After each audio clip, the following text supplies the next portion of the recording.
Mario, how are you? I'm doing great. I mean, this background is amazing. It's taken me back to all of the highs and the lows, all of the emotions of crossing the finish line, and it looks like you're right there with me and my family. To all of our listeners, this is your host, Robin Stuckel, and today we have Mario back on the podcast. Mario was episode 60 back in the day, and now I don't even know what number it'll be 78, 79, something like that. Amazing. The background is when Mario did Ultraman Florida in, I don't remember what month it was. February of February. this Okay, year. so this year. And Mario mentions he feels like I was right there with him. Well, I have to say, I felt like I was right there with you.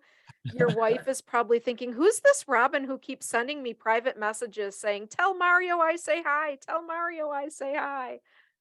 That's my wife Emily is amazing. Anytime I do these races, she is right there with me as the crew and also just kind of documenting the process, the highs and the lows. And with this race specifically, she was my kayaker during the swim. And one part is she always tries to have fun. So she's sitting there. I don't know if you remember, she's sitting there eating breakfast burritos on the kayak while I'm like swimming and struggling. So yeah, Emily definitely deserves a shout out for documenting everything. She did a great job, and she kept all of your followers up to date on where you were. She would even say, even if you weren't around, she would say, hey, we're waiting on Mario. He's, such and such a spot. And for those of us that really enjoy following endurance athletes, which I am one of them, I Yes. really am not interested in the swimming. I'm not interested in the biking, and I am not interested in the running. So it basically takes me out of any Ironman whatsoever.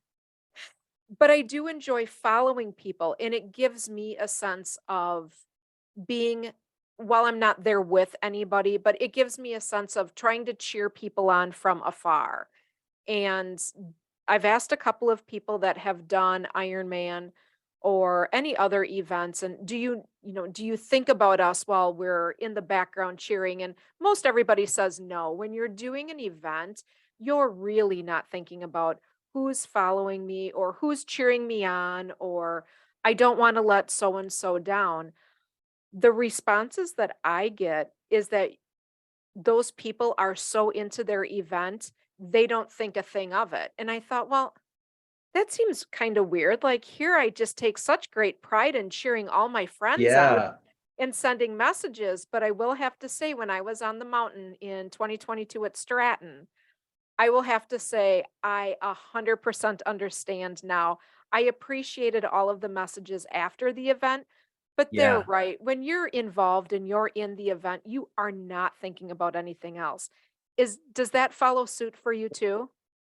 Well, I would say there have been there have been several times when I'm in an event and I'm struggling and I'm low and I'm really hurting and somebody does cheer me on or I cheer somebody else on and it definitely makes a difference. I think as an athlete a lot of times you are really locked in mentally and just trying to be as present as you can and thinking about what that next goal is. But my whole philosophy with endurance training, with endurance events is it's not about the race, it's all about the person you become along the way.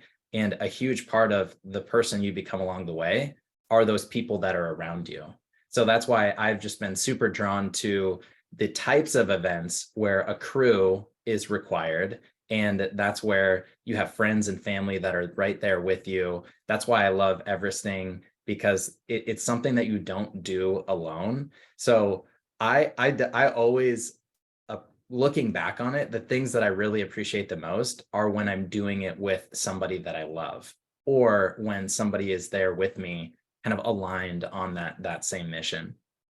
Let's talk about the crew. I would be remiss if I didn't say my good friend Christina, she is an Ironman and she just finished Iron 70.3 half Ironman Chattanooga just last weekend. Amazing. And love her. I was explaining to her on a hike that I was just starting. I was doing 29:29 Everesting, and she asked me about my crew, and I said, "What do you mean the crew?" And she kept saying, well, who's crewing you? Like, do you need a crew member? I could go out to Vermont. And I said, I don't know what you mean. For our Mm, listeners who don't understand, like I didn't understand what she was asking me, is a crew is a group of people, typically maybe one or two, who help you along the way. So, Mario, you know better about crews, but my understanding about a crew is they will meet you at certain, I'm going to call it a checkpoint or mile stations, and they will have food ready for you, things that you've trained with along the years, and they will, uh, Courtney Dewalter. I always wonder if I'm pronouncing her name right. We talked yep. about her on your episode 60. Hmm. She has a crew. She knows what she trains with. She knows what's good on her stomach. She knows what's not good on her stomach. They normally sit down, get something to eat. People are replenishing your hydration bottles, putting goos into your running vest or what have you, maybe helping you change out your shoes, your socks. That's probably a very oversimplification of what a crew does, but I kept saying to Christina, I don't know what you're talking about. And because I didn't know that, that's really what a crew does. At Yeah, 29029 Everesting, I did not have a crew, but there is a crew of volunteers that help you. Now, I will say the event is changing a little bit where there are, I would call crew members, people to get you your pants or a different shirt or a jacket or give you food. So you personally aren't doing it. You do have a crew at 29029. So it's a bit interesting. Take us about your crew and how your crew helped you at Ultraman Florida, because that was a 3-day event. that's right. Yeah, so one of my favorite quotes that kind of sums this up is if you want to go fast, go alone, but if you want to go far, go together. And this is actually a quote that I've heard in the business world where, you really need to rely on a team to really accomplish like a long-term mission. You need buy-in from everybody. And so that's just kind of one way to think about it because that is really the purpose of a crew. And so in a race that's anywhere from a 5K, a 10K, a half to a marathon, those are events where it's on a course. There's typically aid stations, there's typically volunteers, but it's something that you can do with the support of aid stations and other volunteers. Then once you get into more of the ultra endurance events, things like ultra marathons, anywhere from 50K, 50 mile, 100 mile, or the Ultraman, which is the 3-day, 321 mile ultra triathlon. Those are events where they're so long that you can't really do it on your own. So at least specifically with Ultraman Florida, my crew consisted of my wife, Emily, who was my crew chief, and she was one of the kayakers. And then my brother, Alex, who flew from Wisconsin to do the race with me in Florida. And the purpose of the crew really is a lot of the logistics before the race. This is something that people don't really think about, but getting your bike to the destination, making sure that you have all of your bike issues figured out, sorting all of your nutrition, your gels, your drinks, making sure that you have proper nutrition for recovery, making sure that you are well rested, like making sure you don't need to think about all of these details so that when it comes to the race, you can just kind of show up and perform and get the job done. So there's a ton of work that the crew does leading up to the race. And then once the race actually starts, the crew in Ultraman Florida, and I'll kind of describe what this race is. So it's a 3-day, 321 mile ultra triathlon. And so day one consisted of a 6.2 mile swim and then a 90-mile bike. And you had 12 hours to complete that. And then you go home, you rest, you sleep, you get up, and you come back for day two, which is a 171-mile bike ride. And then you go home, you rest, you come back for day three, which is a 52.4-mile ultra marathon.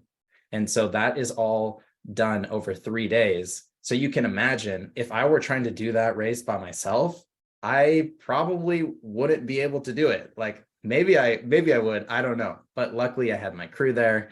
And so the crew is there to help you as in the swim. You have a kayaker that's next to you, and every 30 minutes or so, I would stop for nutrition. So that's one thing that they did. Another thing is just they would be driving in the car with me while I was out on the bike course. So this race doesn't have any aid stations. It's really, you have to rely on your crew to drive ahead, give you the necessary nutrition and hydration that you need, and to deal with any issues that you have. If you have any mechanical issues, it's really up to your crew to help you get back on track.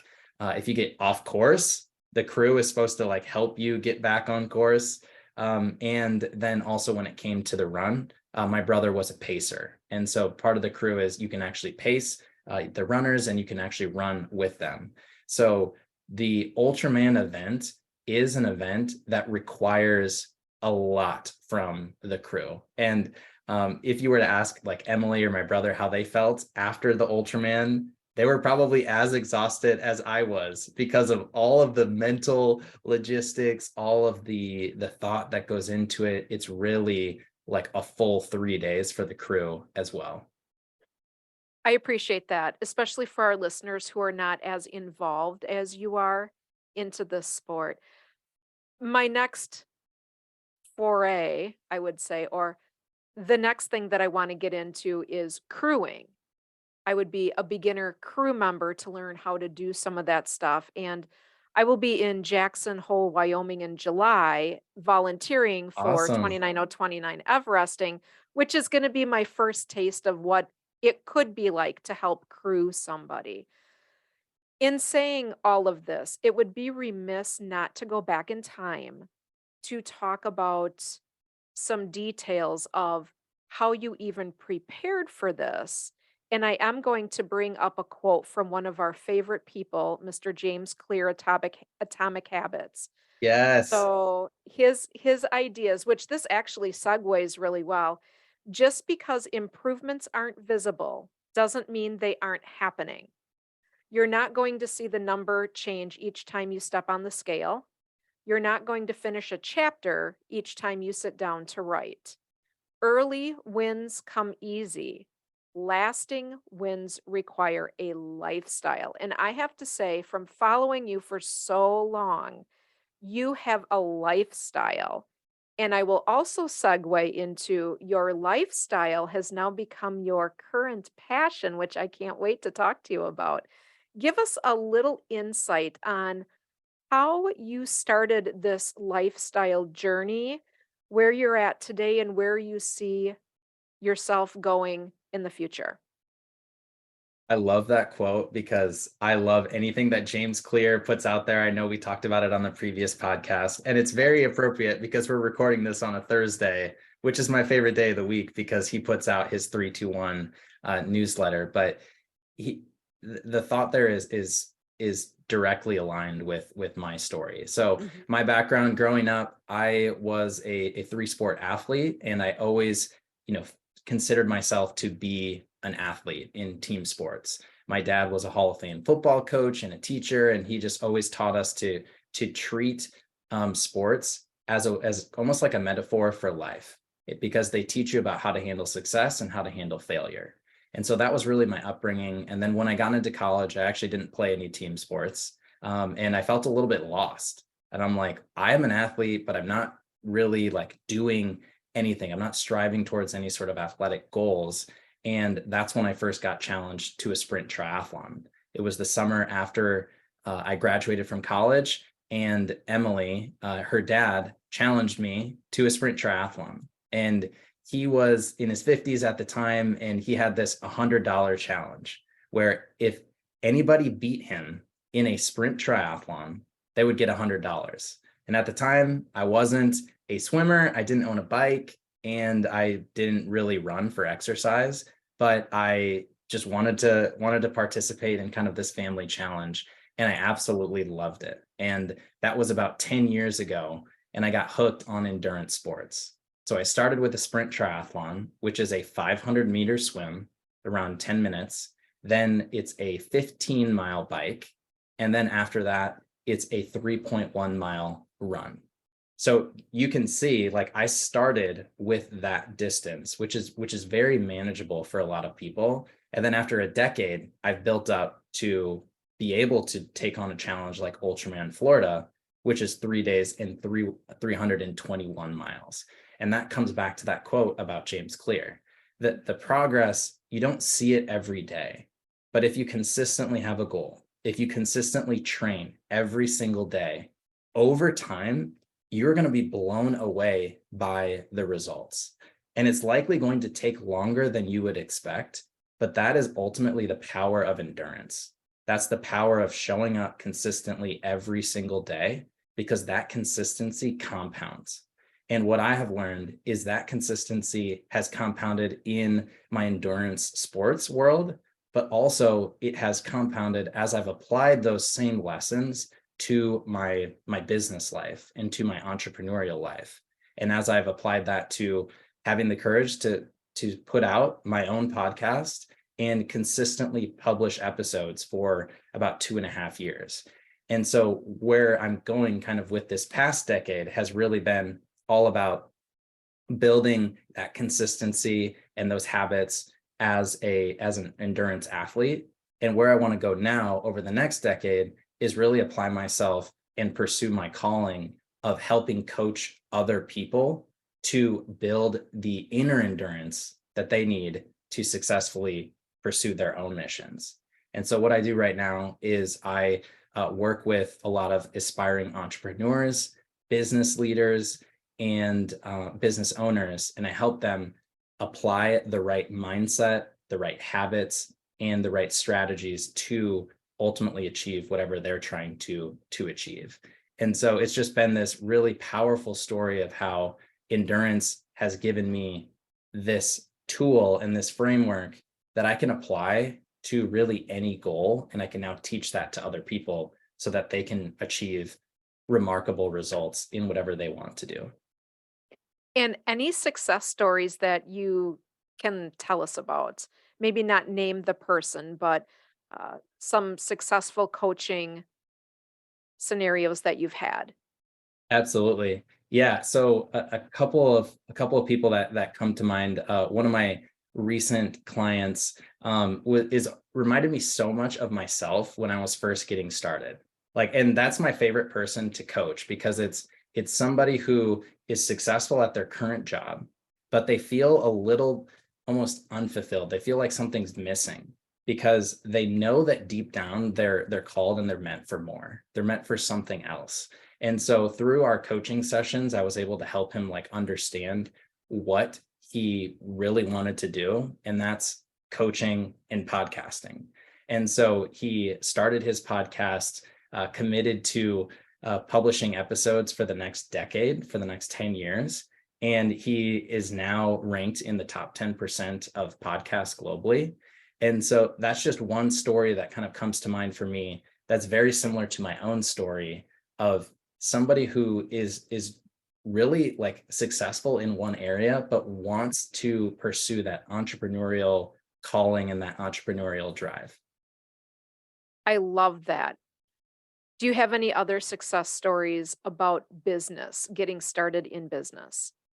Yeah, I mean that same client, what he actually did is he signed his first client, and that for me is, I just remember for me, like getting that first client is almost like crossing the finish line at an Ironman or crossing the finish line, in an ultra marathon. And once you're able to do it once, you start to open up your mind to, if I can do that, then I can do anything, which is, obviously your mission.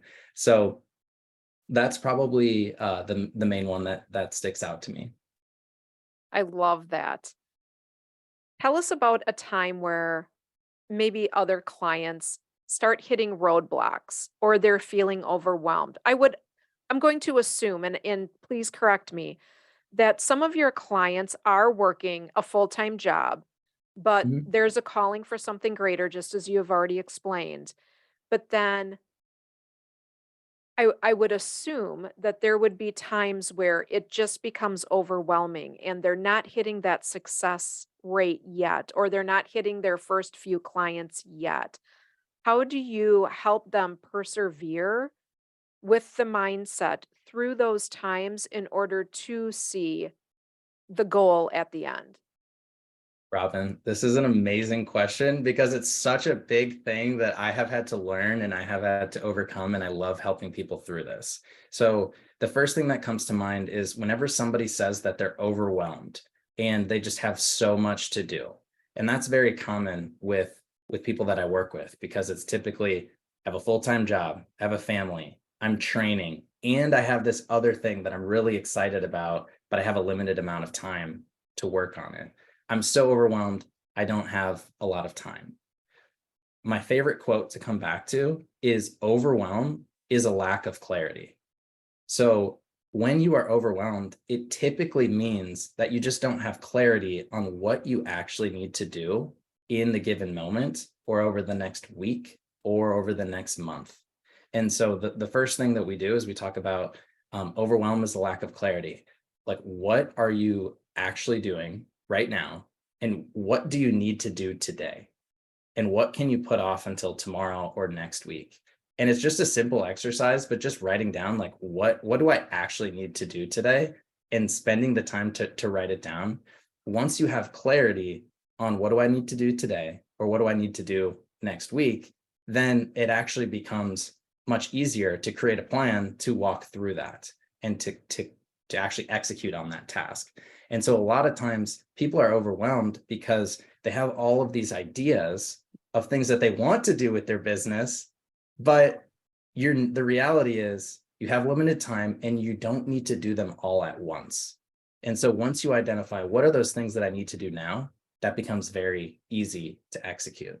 So that's one thing that I like to do.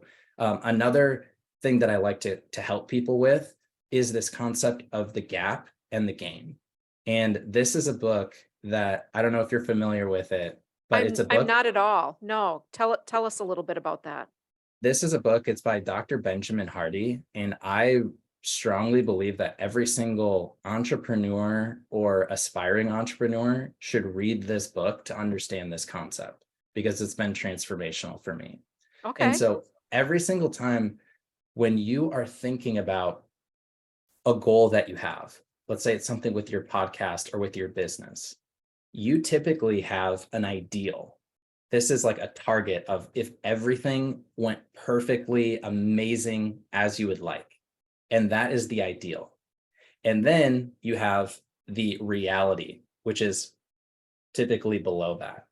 And so when you are in a situation where you feel like I'm just not making as much progress as I wish I was, you are comparing your reality to the ideal. And there's a gap there between the ideal and the reality. But if you start to ask yourself, what progress have I made from where I'm at now over the past 30 days, or over the past 3 months, or over the past 6 months, you'll realize you've actually made a lot of progress since you started 6 months ago. And that's where you're in the game. That's where you're thinking about the progress that you've made. So much of the time when you're in an early stage, even like I am, and you're feeling that thought of I'm not making progress as quick as I would like, or I'm not where I want to be, that to me is typically a sign that you're comparing yourself to this ideal as opposed to comparing yourself to where you were previously when you first got started. And again, it's such a simple concept, but if you start to make that shift, you'll realize that you're making progress every day. And if you're making progress every day and you're comparing yourself where you are now to where you were last week or where you were yesterday, then that is going to shift your energy and that's going to help you be consistent, which James Clear talked about is that's going to lead to those remarkable results over time. And I know that you and I are big process people. I've Yes. talked previously on the podcast about when I was much, much younger, there's an award out there for businesses called the Baldrige Award. And I remember our organization was going through it, and I thought, oh, it's so important to win the award. only to realize that it was really more about the process than the award itself. And I knew I had got there when I was on the mountain in Stratton and did not even come close to the real red hat. But I had done enough of the process in order to know that I did what I needed to do. I did get injured on Ascent 5, but I really dug into the process. I really dug into having a mantra. You and I talked about that too on Mhm. episode 60. Whatever your mantra is, or whatever gets you through. We don't have to call it a mantra, it's whatever gets you through. But I realized by not getting the award, reward, the big goal, however you want to phrase it, I was more proud of myself for completing the process. Tell us about how Love you that. feel about your process and how you help others identify the process is probably really the real goal. I couldn't agree with you more, and I wanna hear from you, like, how you have been able to hear or how you have been able to make that shift to focus more on the process over the results. But I'll share how I was able to realize that, because I think that this is a concept that everybody's heard it before. It's like, "Yeah, yeah, yeah, like, the goal isn't actually it, it's the process." Like, "No, you don't understand, it's different for me." I Yeah, think and you're like, everybody. "But I want the goal, I want the Yeah, reward, I want that red hat," yeah, but but I it think. really isn't the real goal. Well, and I think everybody says that, but I think we all need to learn it and discover it for ourselves. And so the way that I learned that is back in 2017, I signed up for my first Ironman. And as I reflect on it, I signed up for that Ironman because I wanted to prove to myself at a young age that if I could do that, then I could do anything. That was like when people ask me, why are you doing an Ironman? I'm like, I just want to prove to myself at a young age that I can do that. And I was thinking, once I do that Ironman, then I'm going to be so confident and I'm just going to be able to like do whatever I want to do. So I start training. I had a 30-week training plan for that. I had so many different obstacles along the way. I had IT band syndrome, which prevented me from running for about a month. I had a bunch of issues with my eyes when I was swimming too much, and I had like these infections. I had a lot of self doubt, like, could I actually do this? I actually was, I felt guilty about training a lot because it was the first time where I was really spending a lot of time training. And so I overcame all of that. I went through the race and had an awesome race. It was hard, but I finished. I crossed the finish line and I felt unstoppable. I felt amazing. And my family was there, my friends were there. And then after about like 10 minutes of that, I was just like, all right, I think I'm ready to go home and get like a shower and get some food. And I just remember, like, as I was in the shower, I was thinking, well, what do I need to do for work tomorrow? Like, what do I need to do to get back home, and like thinking about all these projects. And it was crazy to me. Like, this was something that I had trained 30 weeks for. And I had maybe 5 to 10 minutes of this unstoppable feeling. And then after that, I just went back to the regular thoughts that I had. I just went back to, all right, well, I need to get back to work. And so that was the first time where I realized, whoa, I'm training for this event. But to me, it's not about the event, it's all about the person I become along the way. And the person I became along the way was somebody who could overcome adversity, somebody who wouldn't be stopped, somebody who could keep going when it got hard. And that was really the turning point for me to realize these events are powerful, but you need to treat them as something that will teach you something that you can integrate into your everyday life. And ever since then, that's how I viewed these events. But kind of, I'm curious for you, like, how have you been able to make that shift from like, okay, I still want this goal and I'm still going to strive for it, but along the way, I'm going to focus on the process. Is there anything that has worked for you? Yeah, I'm a visual person, and I will say at the start of 2020, so basically around the start of COVID, there was a neighbor in my neighborhood who was walking every day, and uh, this lady was large, and after about 6 months, I noticed that, she wasn't as large, and a year later, she was much smaller, I would say average. Mm, And it really struck me very deeply that watching this progress day after day, this person walking, not running, not doing anything wild, just a regular walk, how every single day that process for her changed her exterior. mhm. It had to have changed her thought process as well. Now, I don't know what happened in the kitchen, but we all know you can't outrun a bad diet. So Yep. you can't make changes, transformational changes without making changes in the kitchen. But what struck me for this woman was that she did it just about every single day. Every day I saw her out walking and I thought, Amazing. it's the process. It's the consistency. My word for the year is consistency.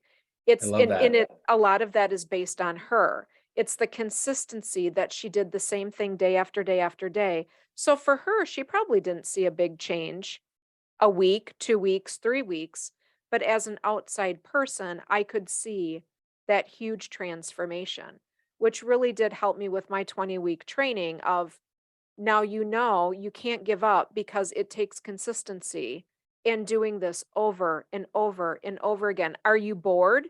If you're bored, that's fantastic because that means you're doing the right thing. You're doing it over and over and over again.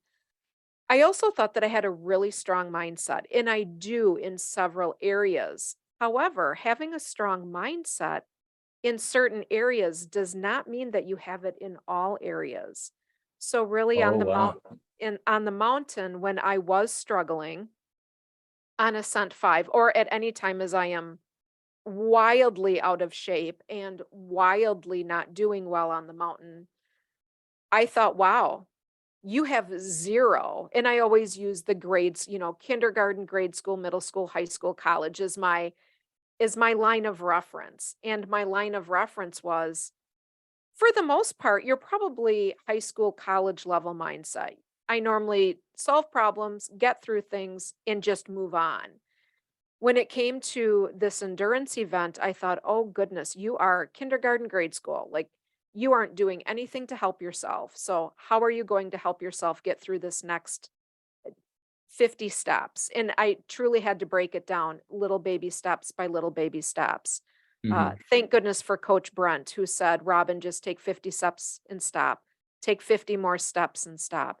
And I realized that my mindset, while my progress and my process was good for what I was trying to accomplish, my mindset did not follow suit. And so this year I took off as a rebuilding year. And when I am working out or I am doing uh, an ascent on my treadmill, I keep thinking, okay, now you're in pain. And I don't mean truly in pain, but I'm Yeah. struggling, I'm breathing, I'm putting myself right back out there on the mountain. What am I going to do differently today to get past this? And then what am I going to do in 5 more minutes to get past this? Oh, thank goodness my treadmill goes back down to 20% grade. Oh, here we are at 40% grade. I can look at my treadmill and say, I have 15 more ascent or 15 more periods of time where I'm going to be at 40%. Don't worry about 15. Let's worry about the next one. So even though I'm on a treadmill, I'm in my home, the environment and the conditions are controlled, I still am working on those little baby steps of my mindset to get through those little pushes. And that's the change for me this year. Wow. I so many things you said there that are resonating with me. It's really interesting the thought of around mindset. You can have a strong mindset in one area, but maybe not as strong in another area of your life. Let's say if it's endurance. Um, because I can see that, but I also think it could be that it carries over into the other area. You just don't have the experience yet of like how to apply it to endurance. Because this is something that I really try and help people with as well. That somebody thinks about an endurance athlete and they think, oh, well, I'm not an endurance athlete. Like, yes, you are. You are here right now. If I'm talking to somebody, like, what's something hard that you have overcome? And almost everybody has something that they have overcome at some point in their life that was hard or was challenging. Sometimes it's just something that happens throughout the week. And that to me is endurance. It's that endurance for everyday life. And I think as much as you can, trying to apply that concept to the new area is where the progress is built. And the thing that I really like about the way that you're viewing the situation is you are using that as a learning opportunity moving forward, so that when you're in similar situations, you're starting to figure out, like, okay, what do I focus on when it gets hard on this treadmill workout? Right? It sounds like that's kind of how you're doing it. You're treating it almost like a learning experience and then something that you're going to experiment with in your training. Is that how you see it? It is how I see it. In fact, this weekend I went out to, so I'm in Wisconsin, which is absolutely flatter than a pancake, and we have 0 elevation. But Yep. what I did find was I went to a state park near my home and did what I call the loop. It's about a little over an hour, and I have to say I was amazed at how well I did. There used to be Yes. what I would say a hill, and I remember walking up what I thought was a little hill, and I thought, "Where is this hill? I swear the hill was right here." And then I realized I have progressed so far that that wasn't Mm, even a hill to me anymore. And then I realized that I had progressed so far that that was super easy for me. I could have done 2, 3, or 4 more loops, whereas a year ago, I was really happy when I was done with the loop because that means I could go in my car and go home. And that struck me really hard this past weekend that you did do the consistent thing. You did make progress and you focused on the process. And that was super exciting for me. And I bet that's the same thing that you get with your clients. yeah. Isn't that the best feeling Yeah. when you recognize the progress that you're making and you realize 6 months ago, I could never do this, or even 6 weeks ago, I couldn't do this. And I just want to acknowledge you for celebrating that, because so much of focusing on the process versus the goal is celebrating the wins along the way. Because when you're celebrating the wins along the way, that's where you really feel good about the progress that you're making. And that in a lot of ways can be more rewarding than when you actually get there. Yeah. I love that. Tell us how you help your clients, what you offer, and let's talk a little bit about the business that you started. Yeah, yeah. So I've already mentioned kind of like my backstory and how I got started with it, but I do have a podcast. It's called Talking Endurance and Mastery. And that's where I share all of the lessons that I'm learning from endurance training, all of the lessons and the mindset that I have as I'm building my business. And that's like a great place to get started. And then for anybody who's looking for additional guidance on actually implementing a lot of the concepts that I talk about, I do offer one-on-one coaching. And typically, what we do is we start to get clear on your long-term vision. For some of my clients, we actually start with a 10-year vision of thinking about, where do you want to be in 10 years? What do you want your life to look like? We get super clear on what that looks like. We understand what your values are. And then we work backwards from that to create a plan over the next 3 to 6 months. So if you know where you want to be in 10 years, you know what you want your life to look like, what would make the next 3 to 6 months amazing? And so we typically focus on 3 to 6 months, set a goal. For some people, that's a business goal. For some people, that's an endurance goal. For some people, that's a family goal. And then we co-create a plan to help you get there. And then from there, we typically focus on your habits, your routines, and those activities that will ensure that you're taking action on your plan. And then I'm there as your coach to kind of provide accountability, to provide support, and to remove any roadblocks that come up along the way. And so I really almost treat it like an endurance event where you have this long-term goal, you get clear on it, you work backwards from that, and you put the systems and the routines in place to consistently take action. And so I focus primarily on one-on-one coaching. And something that I am going to be launching coming up, which I'm really excited about, is starting to put together a membership for this community of people that believe in the life-changing power of endurance. And so what we're going to do is we're going to combine all of these things that we're talking about, the life and mindset coaching combined with endurance training, and get a community of people together that believe in that and help each other reach their goals, help people achieve mastery, and do that in a sense of community. Because I know for a lot of people who maybe have an interest in personal development or endurance training, they kind of feel like they don't know where to start, and they might feel like they might be alone. Like you might not know somebody in your local area or not really know anybody who's interested in those similar topics. And so that's where the sense of community comes in, and really excited to offer that coming soon. How can people get in touch with you? The best way is to follow me on Instagram. We can add the Instagram handle is just mario.minnaert, and send me a DM and let me know that you listen to this podcast. Would love to, get to know you, hear about your goals, and build a relationship from there. And you help anybody in any different type of area. So it's not just sports, it can be entrepreneurial, it could be lifestyle, it could be any number of things. You don't specialize in one area because everything that you focus on is really in totality. Yeah, that's a good way of thinking about it. I do have some people like to focus on their mindset. Some people like to focus on a life goal. Some people like to focus on an endurance goal.